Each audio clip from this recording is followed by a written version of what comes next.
Halo semuanya, apa kabar? Semoga dalam keadaan baik ya teman-teman. Pertama-tama saya ucapkan terima kasih karena sudah menonton video ini. Secara tidak langsung teman-teman sudah ikut berpartisipasi untuk membantu dalam tugas kami. Nah, di sini kami akan membahas tentang audit TI dan proses audit TI serta alat dan teknik yang digunakan dalam audit TI. Semoga video ini dapat menambah wawasan untuk teman-teman sekalian di bidang audit. Untuk kesalahan materi atau kekurangan materi, pertama-tama kami ucapkan minta maaf.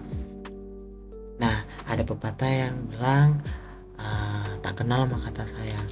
Jadi saya perkenalkan diri saya Mahatma Tagalung sebagai ketua dalam kelompok ini. Ada teman-teman saya, Nicholas, Yusria, Vanes, dan Marco Wijaya. Dalam era digital di zaman sekarang ini yang semakin berkembang, teknologi informasi menjadi aset penting dalam setiap organisasi. Penggunaan IT juga semakin luas dan kompleks untuk menuntut perhatian khusus dalam pengelolaan keamanannya. Oleh karena itu, audit IT sangat dibutuhkan pada setiap organisasi untuk menjamin keamanannya. Audit IT adalah kegiatan independen yang dilakukan oleh pihak eksternal ataupun internal dalam organisasi untuk mengevaluasi sistem IT dan mengidentifikasi resiko keamanan yang akan terjadi. Namun, kegiatan audit IT ini masih belum begitu banyak dilakukan oleh organisasi di Indonesia. Beberapa perusahaan masih menganggap remeh hal ini, padahal hal ini menjadi hal yang sangat penting dan vital bagi perusahaan untuk memajukan keamanan mereka. Bagaimana proses audit IT itu akan dilakukan pada suatu organisasi? Bagaimana framework tata kelola dan strategi IT membantu meningkatkan efektivitas dan efisiensi audit IT. Ketiga, bagaimana standar manajemen risiko dapat diterapkan dalam audit IT untuk mengurangi resiko-resiko yang akan muncul. Keempat, bagaimana standar manajemen proyek dapat digunakan untuk memastikan bahwa audit IT itu dilakukan secara transparan. Dan terakhir, apa saja kendala dan tantangan yang akan dihadapi oleh auditor dalam melakukan audit IT dan bagaimana cara dia mengatasinya. Dan itulah ada hal-hal yang akan dijawab oleh di tugas kuliah kali ini. Pertama, memberikan pemahaman tentang pentingnya audit IT untuk mendukung keberhasilan organisasi. Kedua, menjelaskan proses audit IT mulai dari perencanaan hingga pelaporan hasil. Ketiga, menjelaskan berbagai alat dan teknik yang dilakukan dalam audit IT seperti review dokumen, wawancara, dan lain-lain. Keempat, memberikan informasi tentang risiko yang terkait dalam sistem IT dan bagaimana audit IT dapat membantu mengurangi risiko tersebut.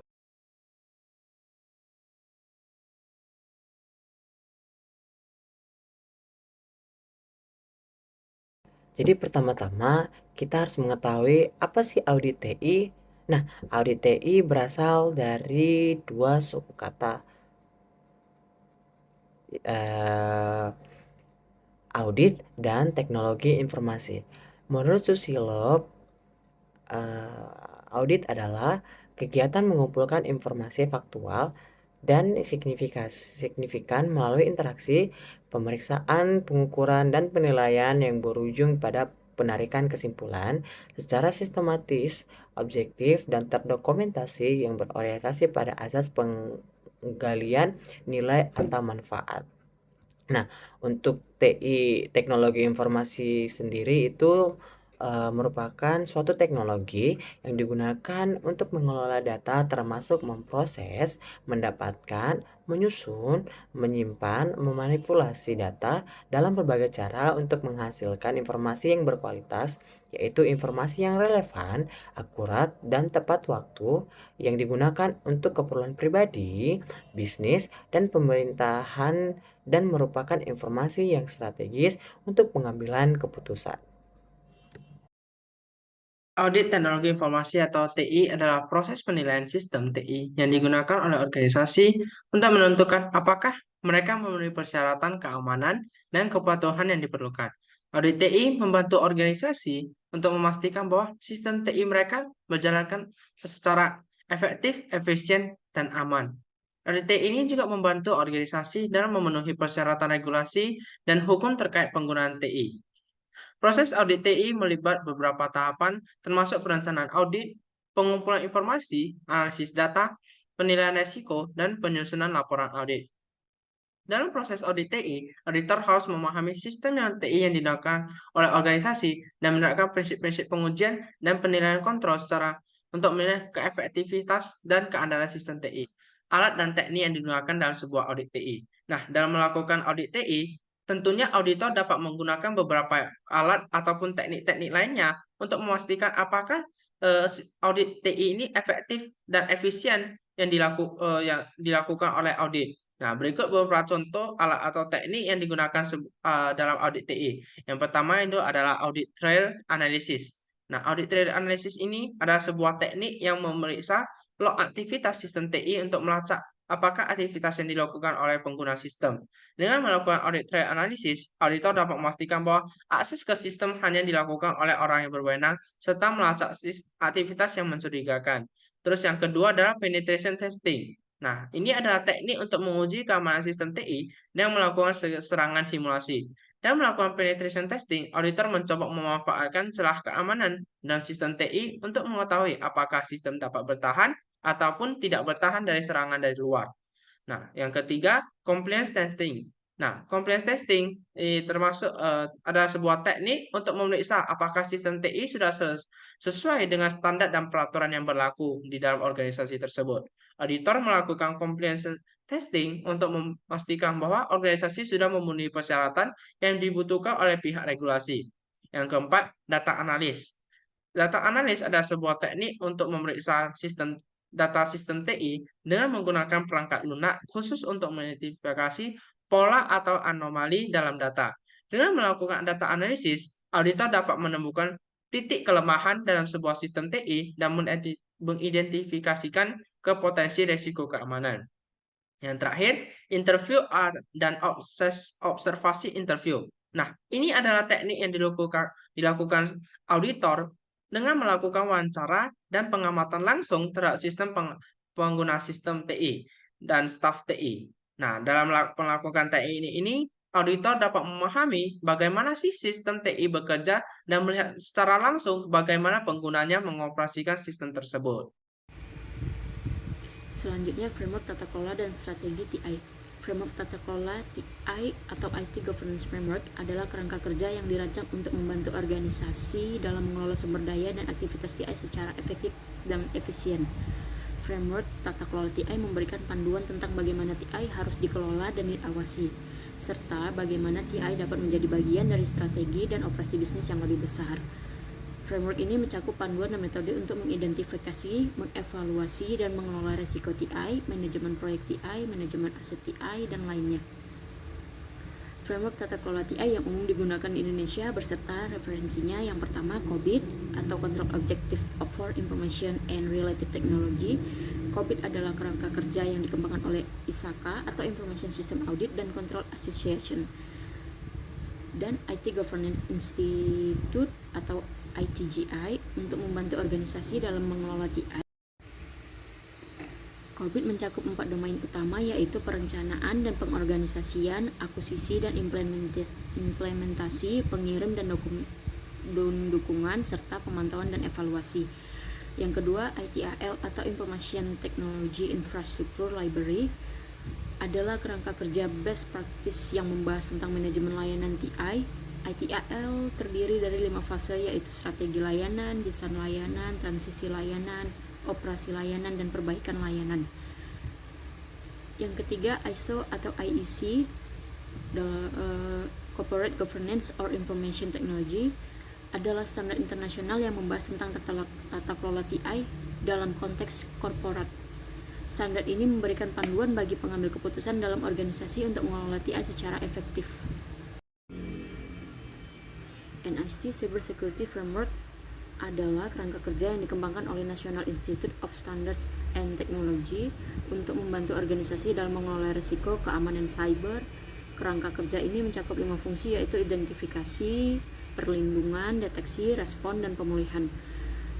Selanjutnya, PBI adalah peraturan Bank Indonesia yang membahas tentang penerapan GCG atau Good Corporate Governance pada bank umum. Dokumen ini mencakup panduan untuk mengelola TI dalam konteks GCG. Selanjutnya, standar manajemen risiko. Standar manajemen risiko dalam audit adalah panduan atau framework yang digunakan untuk mengidentifikasi, mengevaluasi, dan mengelola risiko yang berkaitan dengan teknologi informasi dalam suatu organisasi. Nah, di sini diambil frameworknya COBIT. Ya, kita lihat sendiri di mana standar manajemen risiko sendiri ada beberapa, yaitu pertama penetapan objektif, identifikasi risiko. Nah, yang ketiga ada penilaian risiko. Nomor 4 respon risiko, dan nomor yang terakhir ada monitor risiko. Selanjutnya, standar manajemen proyek adalah panduan atau kerangka kerja yang digunakan untuk mengelola proyek secara sistematis dan efektif. Standar ini mencakup aspek-aspek seperti perencanaan, penjadwalan, pengendalian biaya, manajemen risiko, dan manajemen perubahan. Nah, di mana pada standar manajemen proyek ada beberapa tahapan yang harus dilakukan. Pertama, identifikasi dan analisis. Identifikasi dan analisis ini juga ada beberapa tahapan lagi di dalam, dan yang pertama adalah pemetaan. Pemetaan merupakan proses pengidentifikasi dan memetakan semua aspek terkait proyek audit TI seperti sumber daya, risiko, kegiatan audit, dan tindakan perbaikan yang diperlukan. Yang kedua ada dekomposisi tahap 1. Pada dekomposisi tahap 1 merupakan proses menguraikan pekerjaan atau tugas yang harus dilakukan dalam tahap pertama proyek audit TI menjadi beberapa paket pekerjaan yang lebih kecil dan lebih terkelola. Yang ketiga ada dekomposisi tahap 2. Yang dimana dekomposisi tahap kedua itu dilakukan untuk mengelompokkan penggunaan kontrol pada audit TI dan pengukuran yang dilakukan terhadap bidang pengetahuan pada manajemen proyek. Yang keempat, faktorisasi kritis sukses. Analisis CSF dilakukan terhadap hasil dekomposisi pemetaan tahap 2. Analisis ini bertujuan untuk menghasilkan daftar periksa yang digunakan sebagai panduan untuk melaksanakan audit. Nah, tahap yang kedua yaitu rancangan panduan manajemen TI setelah analisis tadi. Jadi ini tahap keduanya. Seperti yang kita lihat di slide ini ada gambarnya, ya, dimana rancangan panduan audit manajemen proyek terdiri dari 3 bagian, yaitu pengetahuan manajemen proyek TI, kriteria audit, dan daftar periksa. Yang tadi.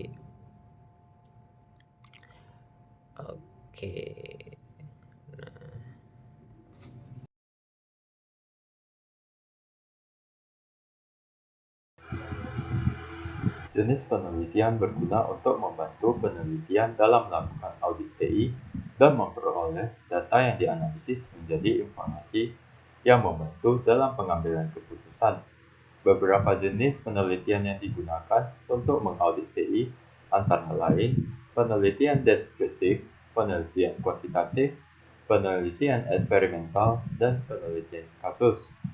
Penelitian deskriptif tentang audit TI bertujuan untuk menggambarkan secara rinci dan terperinci tentang proses audit TI, termasuk alat dan teknik yang digunakan. Penelitian kuantitatif bertujuan untuk menganalisis hubungan antara variabel dalam bentuk data kuantitatif. Penelitian eksperimental bertujuan untuk memahami hubungan sebab akibat antara variabel yang diteliti. Penelitian kasus bertujuan untuk mendalami fenomena dengan memfokuskan pada satu atau beberapa kasus tertentu. Pemilihan jenis penelitian yang tepat tergantung pada tujuan dan sumber data yang tersedia. Penelitian harus mempertimbangkan kelebihan dan kekurangan setiap jenis penelitian sebelum memilih jenis yang akan digunakan. Sumber data dalam audit TI adalah bagian laporan audit yang menjelaskan sumber data yang digunakan oleh auditor. Sumber data dapat berasal dari dokumen sistem informasi, rekaman transaksi, database, dan laporan lainnya.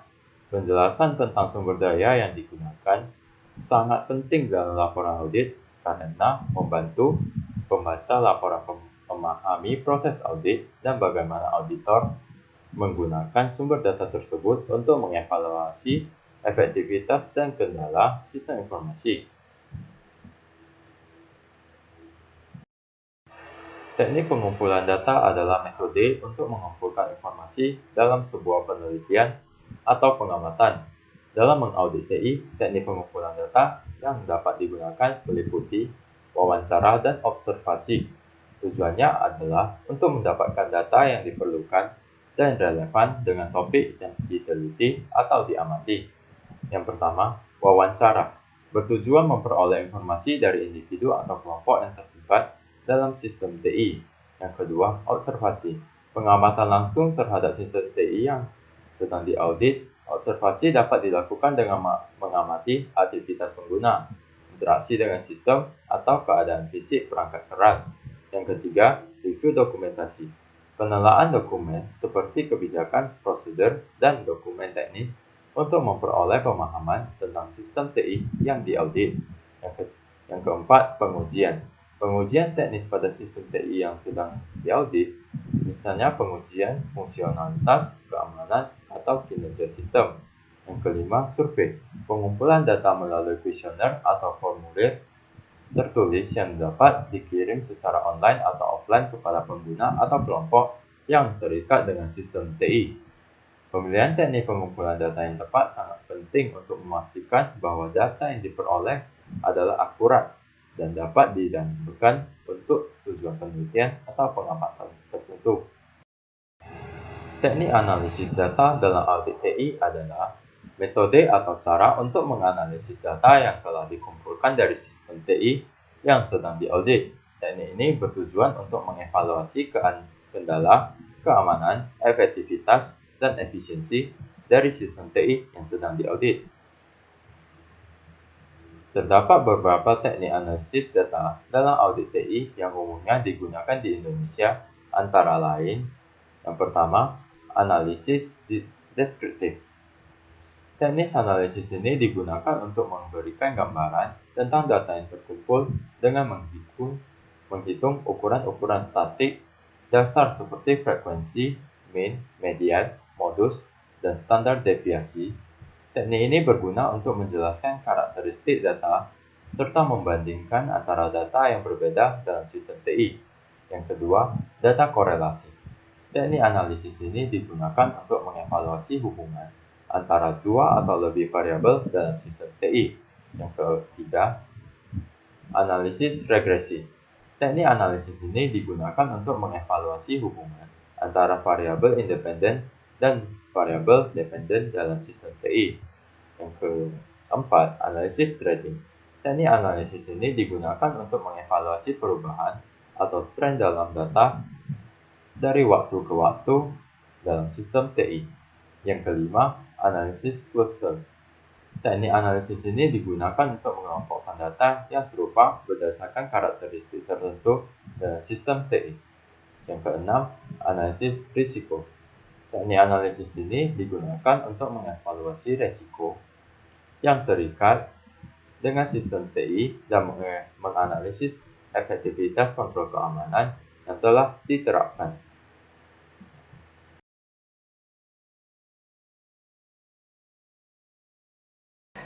Jadi setiap penelitian yang kita lakukan pasti ada hasil dan pembahasannya, tidak terkecuali dengan audit TI ini. Juga masing-masing penelitian audit TI ini akan menghasilkan hasil dan pembahasan yang berbeda-beda pula, tergantung dengan objek dan domain yang dipakai dalam penelitian. Kita akan bahas satu persatu nih. Yang pertama, identifikasi kelemahan dan risiko dalam sistem informasi yang diaudit.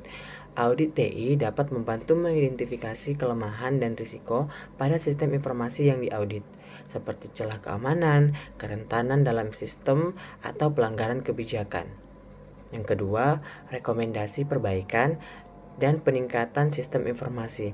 Audit TI dapat memberikan rekomendasi untuk memperbaiki dan meningkatkan sistem informasi seperti mengimplementasikan kontrol keamanan tambahan, meningkatkan kebijakan dan prosedur, atau melakukan upgrade pada sistem. Yang ketiga, evaluasi kinerja sistem informasi. Audit TI juga dapat membantu dalam mengevaluasi kinerja sistem informasi seperti ketersediaan, integritas, dan kehandalan data atau efektivitas sistem dalam mendukung operasi bisnis. Yang keempat, verifikasi kepatuhan terhadap regulasi dan standar. Audit TI dapat membantu verifikasi kepatuhan terhadap regulasi dan standar yang berlaku, seperti standar keamanan informasi ISO 27001 atau regulasi perlindungan data pribadi. Yang kelima, peningkatan kesadaran keamanan informasi. Audit TI dapat membantu meningkatkan kesadaran dan pemahaman terhadap keamanan informasi, baik bagi pengguna maupun manajemen organisasi, sehingga mereka dapat lebih memahami risiko dan pentingnya memperbaiki keamanan informasi. Untuk pembahasan temuan pada audit TI merupakan bagian penting dalam proses audit TI yang dilakukan untuk membahas hasil temuan yang ditemukan dalam proses audit. Pembahasan temuan audit itu dilakukan untuk memberikan pemahaman yang jelas tentang temuan-temuan tersebut pada manajemen organisasi, pemangku kepentingan, atau pihak-pihak terkait lainnya. Jadi, tujuan dari pembahasan temuan audit itu sendiri adalah untuk memberikan informasi yang transparan, objektif, dan berguna bagi manajemen dalam mengambil keputusan yang tepat untuk memperbaiki dan meningkatkan sistem informasi yang diaudit. Selain itu, pembahasan temuan juga dapat membantu meningkatkan kesadaran dan pemahaman tentang pentingnya keamanan informasi dan tata kelola TI di suatu organisasi. Jadi kesimpulannya teman-teman, berdasarkan penelitian mengenai audit TI atau pembahasan materi mengenai audit TI, kita dapat menyimpulkan bahwa audit TI merupakan proses yang penting untuk memastikan bahwa sistem informasi dalam organisasi berjalan dengan efektif dan efisien serta memenuhi standar keamanan dan tata kelola TI yang berlaku. Dalam proses audit TI, terdapat berbagai alat dan teknik yang dapat digunakan oleh auditor, seperti pengumpulan data melalui wawancara, observasi, dan review dokumen, serta analisis data menggunakan teknik tertentu. Selain itu, terdapat juga framework tata kelola TI yang dapat membantu organisasi dalam mengelola sistem informasi mereka secara lebih baik, serta standar manajemen risiko dan standar manajemen proyek yang dapat membantu dalam mengurangi risiko dan meningkatkan efektivitas proyek TI. Untuk sebagai saran agar organisasi meningkatkan pemahaman dan kesadaran terkait audit TI dan tata kelola TI, serta melaksanakan audit TI secara berkala untuk memastikan keamanan dan efektivitas sistem informasi. Selain itu, perlu dilakukan pengembangan sumber daya manusia yang berkualitas dalam bidang TI dan audit TI, serta penggunaan teknologi terbaru untuk meningkatkan efektivitas audit TI. Oke, demikian pembahasan materi kami. Semoga teman-teman yang menonton sampai habis enjoy dan mendapat tambahan wawasan dari materi kami yang kami sajikan. Untuk beberapa kesalahan yang kami lakukan, pengucapan atau materi yang tidak sesuai dengan